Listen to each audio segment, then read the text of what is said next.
Here we are inside the Benimar Mileo 282. If we first move to the main control panel, we will now turn the panel on. We next need to press the 12-volt button for everything to fire up. Once we've done that, we will turn the water pump on. We need the water pump on so we can get water out the taps, flush the toilet, or fill the boiler if it's been drained.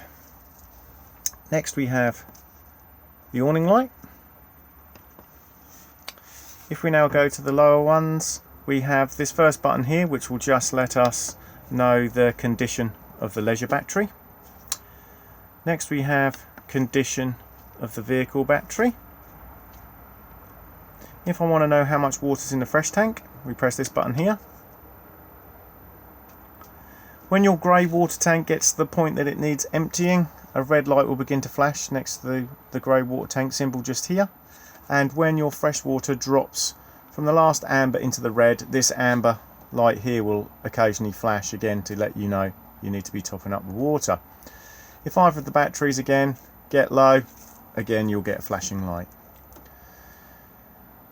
Next one just controls the illumination of this control panel. So if you're sleeping in the drop down bed and you don't want to be staring at this all night, you can dim it.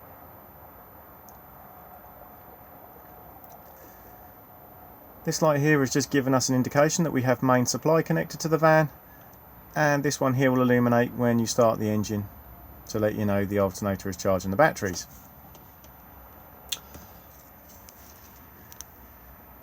Next, if we now go underneath this seat here and we lift it up, you will see we have the location of the battery charger just here. We then have the trip switches just here, so we have the two individual MCBs, the RCD and the test button, and then we have the 12-volt fuses just here. If you are going to blow any of these fuses, the main one that you will blow are the 20 amps, which are the yellow ones.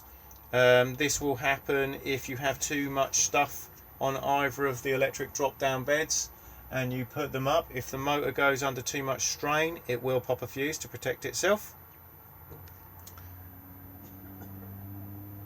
We then have this component here.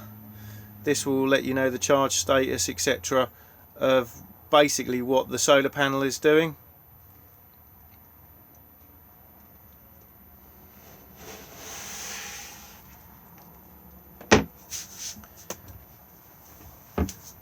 This van is fully winterized, and just down here behind the driver's seat there is a switch. The waste tank has a tank heater in it. It's on when the light is on, like so. So if you're using the van in very cold climate and there's a danger that the waste tank may freeze, you can turn that on there to prevent frost damage. The freshwater tank does not have a heater in it because it is an internal tank. So if we now just remove the cushions from the two travel seats and then we lift up this part here, you'll see the water tank sits here. We have the water pump just there, and we can gain access to the water tank just there by unscrewing the black cap.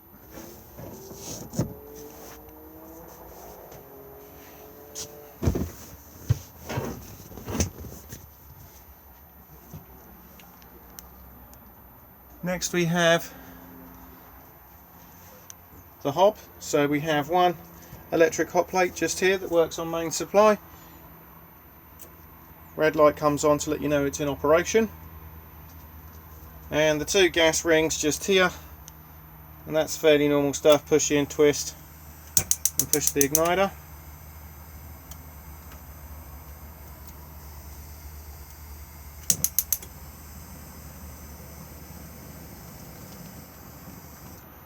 beneath that we have the oven and the grill.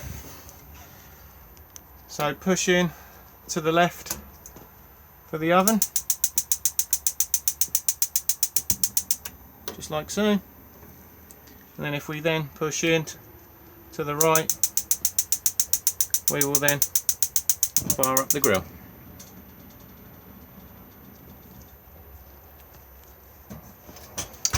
All of the gas isolation taps are located in the cutlery drawer. You can see them all there. They're all in the on position. Quite frankly, they can all stay like that. I always say, smell gas in the van, turn the gas bottles off.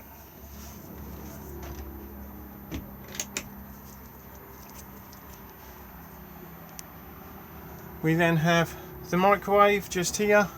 Do make sure that the plate etc. is all out for travel, and you will see that it is a microwave combination and grill.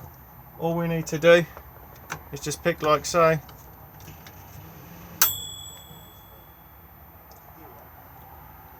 We then have the Thetford fridge freezer on and off on this one here. This is an automatic model, so as long as you're on A for auto, it will find the best power source it can for you. So because we're hooked up to mains, it puts onto main supply. If I now went outside and I pulled the mains lead out, it would then automatically attempt to fire itself up onto gas, and as soon as you start the engine of the van, it will then automatically go over to 12 volt maintain. We can take it out of auto just by pressing this button here, so we can manually put it onto mains. We can manually put it onto 12 volt maintain. We're going to get an error code at the moment and a red flashing light because the engine's not running, and I can manually put it onto gas. But to be fair, automatic is the easiest setting to have it on. Temperature control just here, and then this last button here just controls the anti-condensation jacket. The anti-condensation jacket is currently on because it is very warm outside today. In the winter months it does not need to be on, so we just do this. Basically what it's preventing is a build up of condensation and a puddle of water appearing underneath the unit.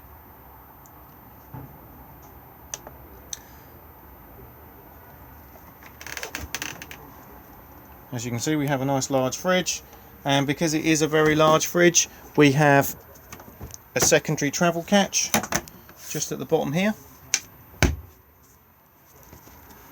And then we have a very good size freezer box just here.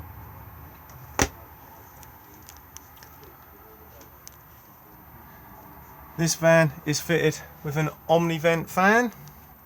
So to put the roof vent up, just wind. And then you'll see the on button in the middle, and then arrows out for extraction and arrows in for cooling. Variable fan speed by pressing.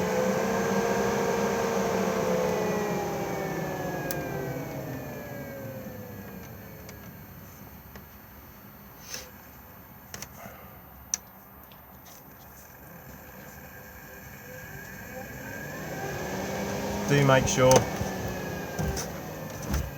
that the vent is down for travel.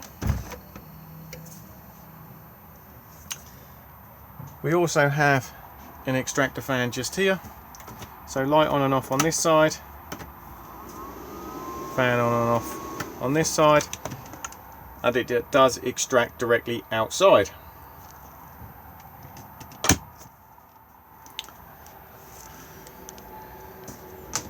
Next we have the washroom.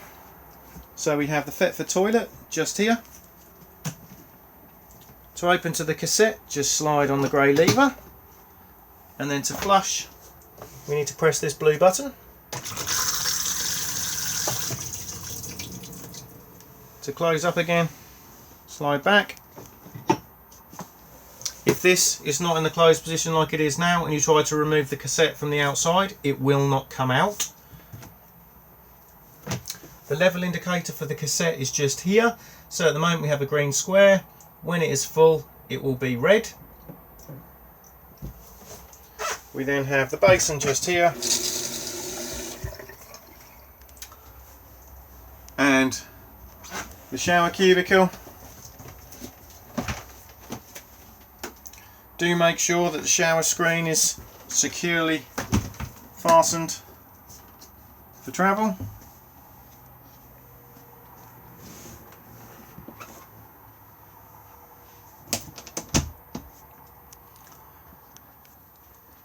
Next we have the Truma Combi control panel. You'll see it's currently just displaying the time and it's letting us know that we have main supply connected. If we now press the button, you will see a series of icons appear, and as I rotate they begin to flash. If we start with the first one just here, if I now click on it, this one is for your heating.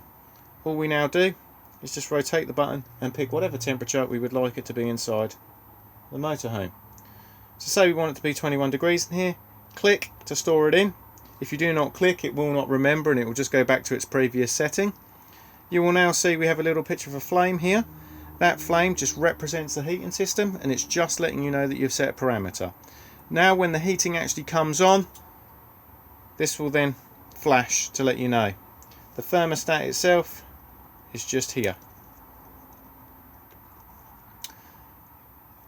Next we have hot water. If I rotate, we can heat in eco mode, which will give us a water temperature of about 40 degrees. If we rotate again, we can heat in hot, which will give us a temperature of about 60 degrees.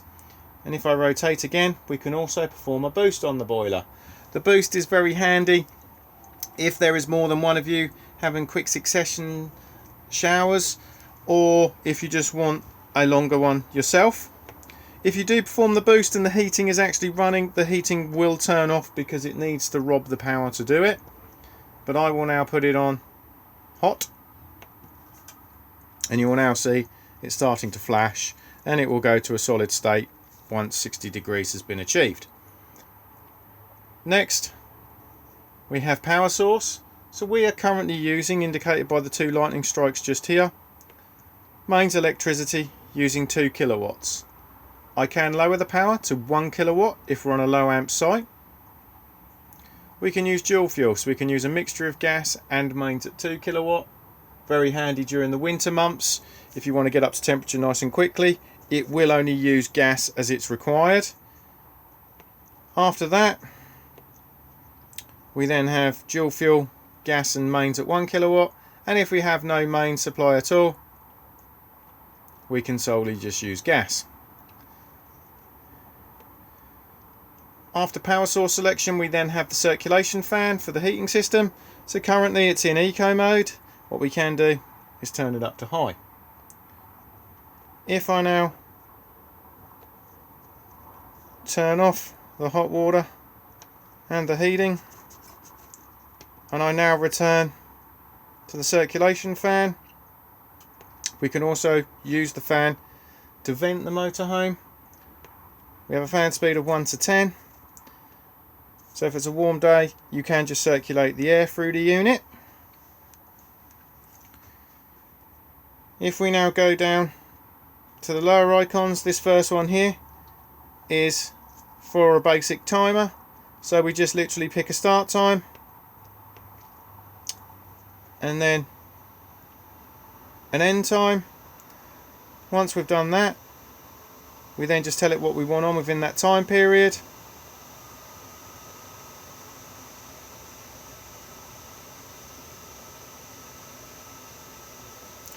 Once we've set all that, timer on, timer off. If I now activate the timer icon will come up there, and now within that time period those settings would apply. If I now return to it, I can now turn the timer back off again, and when we go back in, we can obviously alter it again. Obviously, if you're going to be using the timer, you need to make sure the time's correct, and that is all this one is for.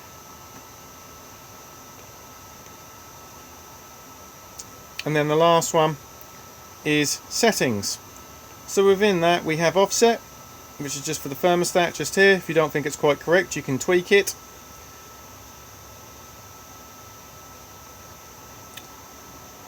Temperature, just if you prefer it displayed in Celsius or Fahrenheit. Brightness of the screen. 12 or 24-hour clock. Language, index, this is more for technicians, it just lets them know what software it's running. And full factory reset.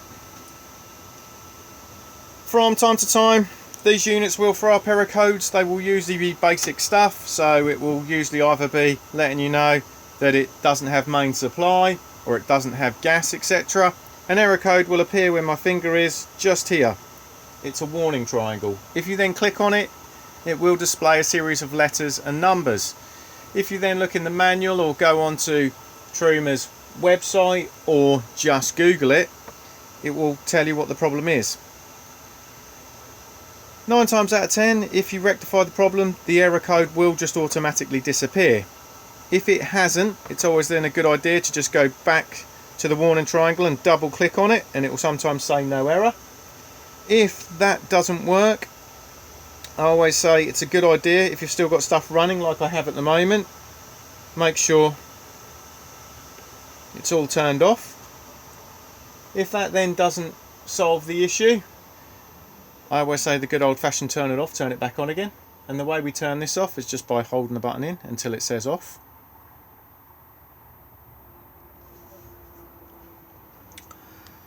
Off will then stay on the screen for a few seconds, few minutes, just depending on how long the unit's been running for. It will not allow you to turn it back on again until it has disappeared, like it has done so now.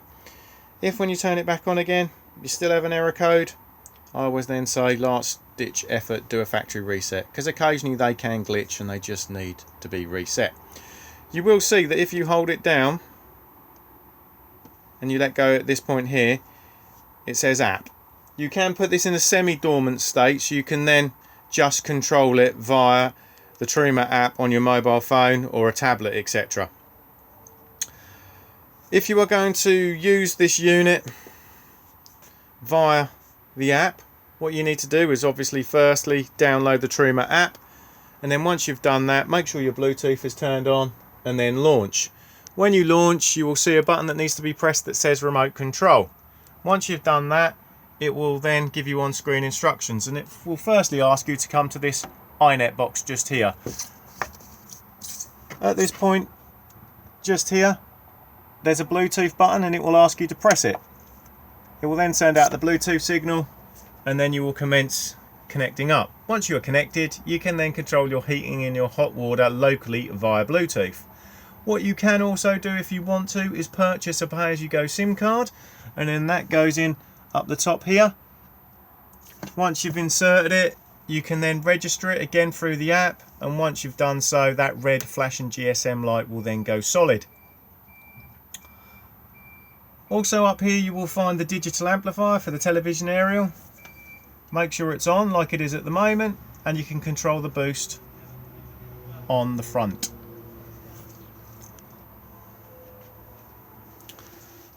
The television is just located here and just pulls out at this point here, and you will find on it there is a DVD player and USB ports at the top just here.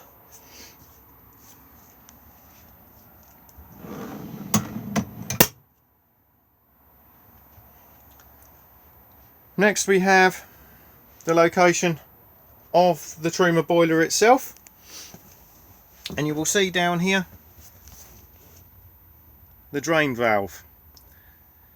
These drain valves are automatic, so if it's in the closed position and the internal temperature around this area drops below 3-4 degrees, it will automatically open and drop all the water out of the boiler to frost protect itself. If you are going to manually drain it, what you need to do is make sure the water pump is turned off, come to this blue diamond and twist it. When we twist it, a little blue button is going to pop out just down here. To close it again, twist and press.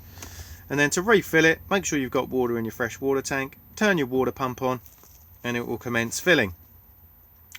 If this is auto dropped, all that will happen is the blue button will just pop out on its own, and all you need to do is push it back in. The only time we're touching the blue diamond is when we are manually draining.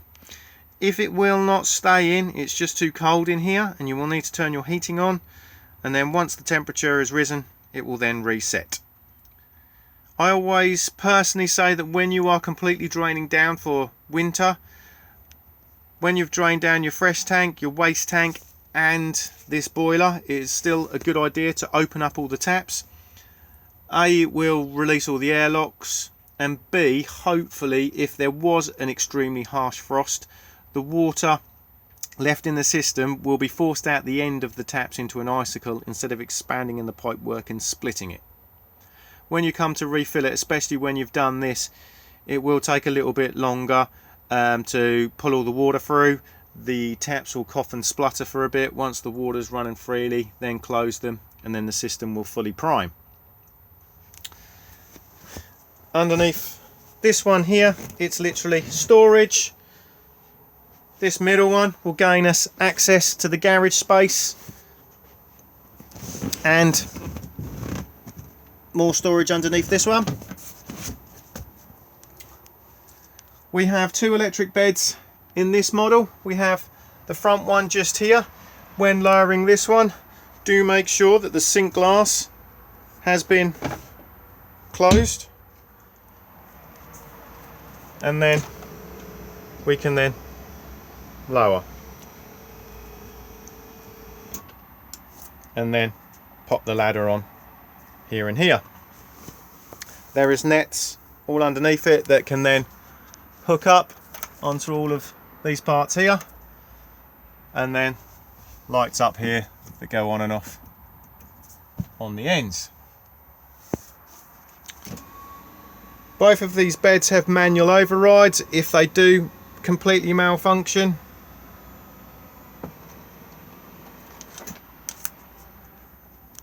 and they are located at this point here. If we just take off the cover, you will see a 13mm nut just there,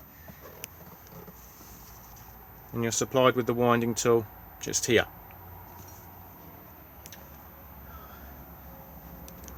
With this bed here, we can either come down to the higher height, or we can come all the way so we're just hovering above the cushions. Do make sure that you've removed any cushions that may get in the way. If you are having it in the lowest position, please make sure that you've turned the lights off underneath, or you may accidentally scorch the upholstery.